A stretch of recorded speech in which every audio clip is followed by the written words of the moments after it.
আমার ইউটিউব চ্যানেলে সকলকে স্বাগত জানাই। আশা করি তোমরা সকলেই ভালো আছো। আজ একটু সকাল সকাল বেরিয়ে পড়েছি মার্কেটে। আজকে জামাই ষষ্ঠী বলে কথা, জ্যাম তো থাকবেই। নিউ মা মনসা সুইটসে সেই রকমের ভিড় ছিল।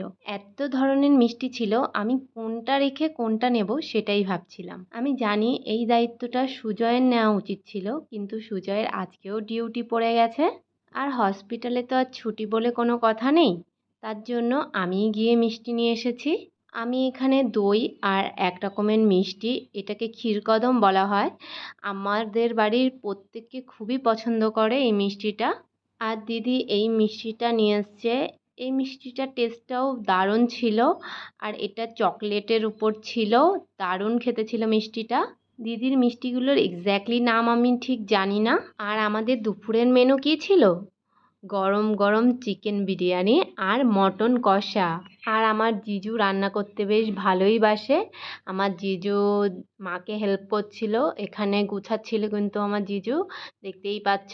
আমার দিদি আর জিজুর বিবাহিত জীবনে এই প্রথমবার জিজু ছুটি পেয়েছে জামাই ষষ্ঠীতে।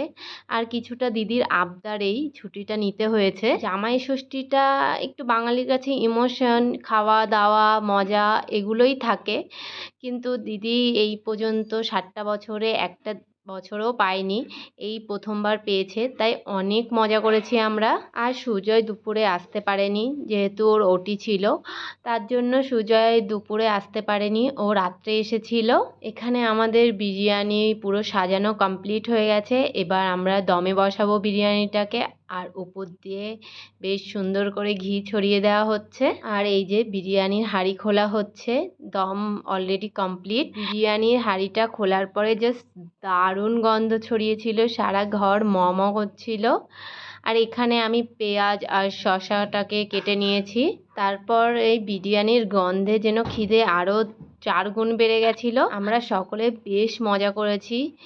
আর আমার আর পায়েলের মধ্যে তো লেগ পিস নিয়ে বলতে গেলে খুঁট্টোখুট্টি লেগেই থাকে। আর আমার জন্য এই যে গরম গরম বিরিয়ানি আর লেগ পিস, হায় কপাল! তারপরে তো আমার মাথায় হাত, লেগ পিসটা চলে গেল পায়েলের থালায়, আর আমার থালায় দিয়ে দেওয়া হলো এই পাখনার দিকটা। যাই হোক, তাই সই। কিন্তু আমার মা চেয়েছিল এই প্রথমবার জামাই ষষ্ঠী একটু সাজিয়ে গুছিয়ে দেওয়ার জন্য, কিন্তু জামাইবাবু বলল যে না, আমি চিকেন বিরিয়ানি আর মটন কষাই খাবো। সেটাই সই। আজ জামাইয়ের দিন বলে কথা, জামাই যেটা বলবে সেটাই তো হবে। এখানে দেখতে পাচ্ছ কি দারুণ মটন, আর অপেক্ষা করা যাচ্ছে না। এবার মটন দিয়ে গরম গরম বিরিয়ানি খেতে যা দারুণ লেগেছে না, জাস্ট ওয়াও। সকলকে ধন্যবাদ ভিডিওটি শেষ পর্যন্ত দেখার জন্য। যদি ভিডিওটি ভালো লেগে থাকে please like, comment and share and subscribe my YouTube channel. তোমরা যদি আমার ফেসবুক পেজ থেকে ভিডিওটা দেখে থাকো প্লিজ ফলো করে দিও।